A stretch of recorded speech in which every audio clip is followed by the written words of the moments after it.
যদি কোনো কারণে আমাদের দেহের রক্তের পরিমাণ বেড়ে যায় তাহলে এটাকে আমাদের বিভিন্ন জয়েন্টে জমা হয়ে যে আর্থ্রাইটিস বা জয়েন্টের ব্যথা তৈরি করে এটাকেই বলে গাউটি আর্থ্রাইটিস।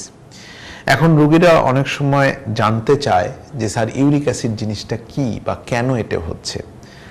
ইউরিক অ্যাসিড হচ্ছে আমাদের কিছু কিছু খাবার থেকে আমাদের যে জারণ প্রক্রিয়ার মাধ্যমে আমাদের লাস্ট প্রোডাক্ট তৈরি হয় সেটা ইউরিক অ্যাসিড বলে।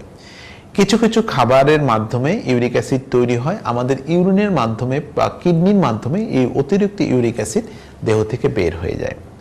কিন্তু কোনো কোনো সময় যদি এই ইউরিক অ্যাসিডটা বের না হতে পারে তাহলে সেটা বিভিন্ন জয়েন্টে জয়েন্টে জমে যে রোগটা সৃষ্টি করে এটাকে গাউটি আর্থ্রাইটিস বলে। গাউট আর্থ্রাইটিস হলে প্রথমত যে লক্ষণগুলো রোগীরা আমাদের কাছে নিয়ে আসে সেটা হচ্ছে জয়েন্টে ব্যথা।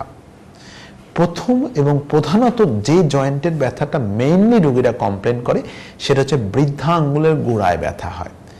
বৃদ্ধা আঙ্গুলের গোড়ায় মেইনলি এই গাউটি বা ইউরিক অ্যাসিডগুলো জমা হয়, তখন সেটা ব্যথা সৃষ্টি করে। তবে সবসময় যে বৃদ্ধা আঙ্গুলে এই ব্যথা সৃষ্টি হবে তা না, অন্যান্য আঙ্গুলেও এতে জমা হতে পারে এবং ব্যথা সৃষ্টি করতে পারে।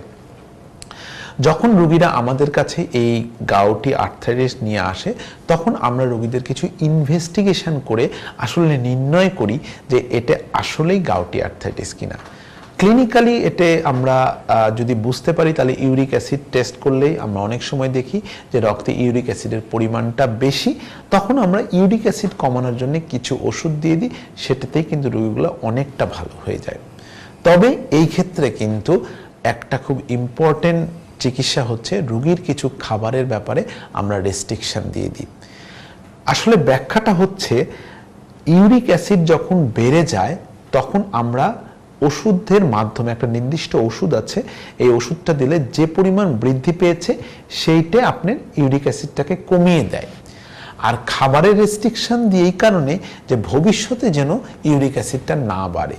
কিছু কিছু খাবার, যেসব খাবার থেকে ইউরিক অ্যাসিডটা খুব বেশি পরিমাণে বৃদ্ধি পায় সেগুলোর মধ্যে হচ্ছে চার পাওয়ালা যে কোনো পশুর মাংস, যেমন গরু, ছাগল, ভেড়া, মহিষ, এগুলো ডাল বা যে কোনো ধরনের ডাল জাতীয় খাবার, এবং কিছু কিছু সবজি যেমন ঢেঁড়স, বরবটি, মিষ্টি কুমড়া, ফুলকপি, লাল শাক, পুঁই শাক, এই বিভিন্ন খাবার আমরা রোগীদেরকে একটু রেস্ট্রিকশন দিই যেন পরবর্তীতে আর ইউরিক অ্যাসিডটা তৈরি না হতে পারে। তবে সারা জীবনের জন্য খাবারগুলো কিন্তু বারণ থাকে না। ইউরিক অ্যাসিডটা যখন কমে আসে, ব্যথা ট্যাথা কমে যায়, তখন আবার তার এই খাবারগুলো খেতে পারে। তবে আমরা একটু লিমিটেড পর্যায়ে খেতে বলি। ধন্যবাদ সবাইকে।